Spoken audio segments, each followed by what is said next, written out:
Video എന്ന് പറഞ്ഞാൽ അടിപൊളി ഒരു മീൻകറിയാണ് വെക്കുന്നത്. അപ്പോൾ ആ മീൻകറി വെക്കുന്നത് എങ്ങനെയാണെന്ന് വെച്ച് കഴിഞ്ഞാൽ ആദ്യം ഈ മീൻ വെട്ടി ഞുറുക്കി കഷ്ണങ്ങളാക്കി എടുക്കുക. കഴുകി വൃത്തിയാക്കിയ മീനാണിത്. അപ്പോൾ ഈ മീൻ വെച്ചാണ് നമ്മൾ ഇന്ന് കറി വെക്കാൻ പോകുന്നത്. ഇതിൻ്റെ പേരാണ് വറ്റ എന്നാണ് ഈ മീനിൻ്റെ പേര്. അപ്പോൾ ഇത് വെക്കുന്നത് എങ്ങനെയാണെന്ന് വെച്ച് കഴിഞ്ഞാൽ ആദ്യം കടുക് എടുക്കുക, ചട്ടി അടുപ്പ് വയ്ക്കുക, പിന്നെ കടുക് ഇട്ടു, പിന്നെ അതിന് ശേഷം ഇഞ്ചി വെളുത്തുള്ളി ഉലുവ ഇട്ടു, എന്നിട്ട് ഇളക്കി. അതിന് ശേഷം പിന്നെ ചെറിയ ഉള്ളി ചതച്ചത് ചേർത്ത് കൊടുക്കുക. എന്നിട്ട് നന്നായിട്ട് വഴട്ടുക. അതിലേക്ക് കറിവേപ്പില ഇടുക, 2 പച്ചമുളക് ഇടുക. ഇളക്കി കഴിഞ്ഞതിന് ശേഷം പൊടികൾ ചേർത്ത് കൊടുക്കണം. അപ്പോൾ ഇതിന് ഒന്ന് ബ്രൗൺ കളർ ആകുമ്പോഴത്തേക്കാണ് ഇതിനകത്തിലേക്ക് പൊടികൾ ചേർത്ത് കൊടുക്കുന്നത്. അപ്പോൾ മീൻകറിക്ക് ആവശ്യമുള്ള സാധനങ്ങൾ എന്ന് വെച്ച് കഴിഞ്ഞാൽ ഫസ്റ്റ് തന്നെ മഞ്ഞൾപ്പൊടിയാണ് ചേർക്കുന്നത്. അതിന് ശേഷം പിന്നെ മല്ലിപ്പൊടിയാണ് ചേർക്കുന്നത്. മഞ്ഞൾപ്പൊടി ഒരു 1/2 സ്പൂൺ ചേർത്തിട്ടുണ്ട്. മല്ലിപ്പൊടി ഒരു 3.5 സ്പൂൺ ചേർത്തിട്ടുണ്ട്. മുളക് പൊടിയാണ് ഈ അടുത്ത് ചേർക്കുന്നത്. മുളക് പൊടി എരിയില്ലാത്ത മുളക് പൊടിയാണ് നമ്മൾ ചേർക്കേണ്ടത്. അപ്പം ഞാൻ ഇവിടെ ചേർത്തിരിക്കുന്ന മുളക് പൊടി എന്ന് വെച്ച് കഴിഞ്ഞാൽ കാശ്മീരി മുളക് പൊടിയാണ്. അപ്പോൾ അതിന് ഒരു 2 സ്പൂൺ മുളക് പൊടിയാണ് ഞാൻ ചേർത്തിരിക്കുന്നത്. അപ്പം അതിൽ കൂടുതൽ ചേർക്കണ്ട, കാരണം നല്ല കളറായിരിക്കും ഈ മുളക് പൊടിക്ക്. പിന്നെ 2 പിന്നെ കുറച്ചും കൂടെ 2.5 സ്പൂണും കൂടെ ചേർത്തിട്ടുണ്ട്.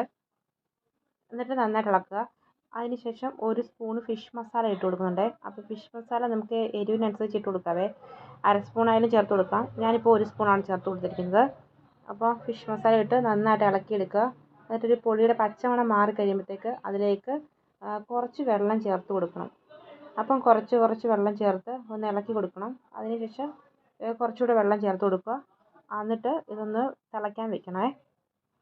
എന്നിട്ട് ആവശ്യത്തിന് ഉപ്പ് ചേർത്ത് കൊടുക്കുക. പിന്നെ നമ്മൾ എടുത്ത് വെച്ചിരിക്കുന്ന കറുത്ത പുളിയില്ലേ, അത് ഇതിലേക്ക് ഇട്ട് കൊടുക്കണം. അങ്ങനെ ഈ പുളിയും ചേർത്ത് ഉപ്പും ചേർത്ത് ഈ വെള്ളം ഒഴിച്ചിട്ട് നന്നായിട്ട് മിക്സ് ചെയ്യുക.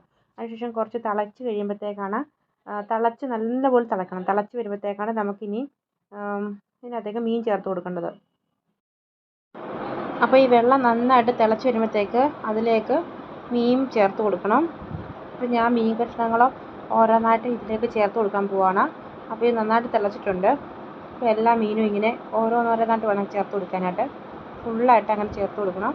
അപ്പോൾ നല്ലതുപോലെ തിളച്ചതിന് ശേഷം മാത്രമേ ചേർക്കാവുള്ളൂ. അപ്പോൾ അതിന് മുന്നേ നമ്മൾ എല്ലാ സാധനങ്ങളും ചേർത്തിരിക്കണം. ചേർത്ത ശേഷം അതിനകത്ത് ലാസ്റ്റിൽ നമ്മൾ ഉപ്പ് ചേർക്കണം, പിന്നെ പുളി ചേർക്കണം.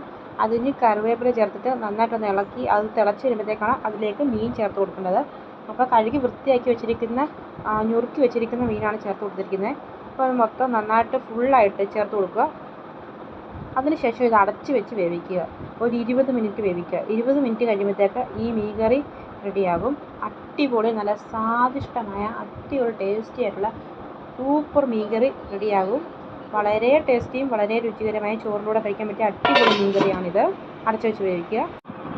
അപ്പോൾ ദേ വളരെ സ്വാദിഷ്ടമായ അടിപൊളി ടേസ്റ്റി ആയിട്ടുള്ള മീൻ കറി റെഡി ആയിട്ടുണ്ട്. കുടംപുളി ഇട്ട മീൻ കറിയാണ്. അപ്പോൾ ചോറിൻ്റെ കൂടെ കഴിക്കാൻ അടിപൊളിയാണ്, ചപ്പാത്തിയുടെ കൂടെ കഴിക്കാൻ അടിപൊളിയാണ്. അപ്പോൾ ഇതൊന്ന് ട്രൈ ചെയ്ത് നോക്കണം. അടിപൊളി ടേസ്റ്റാണ്. നല്ലൊരു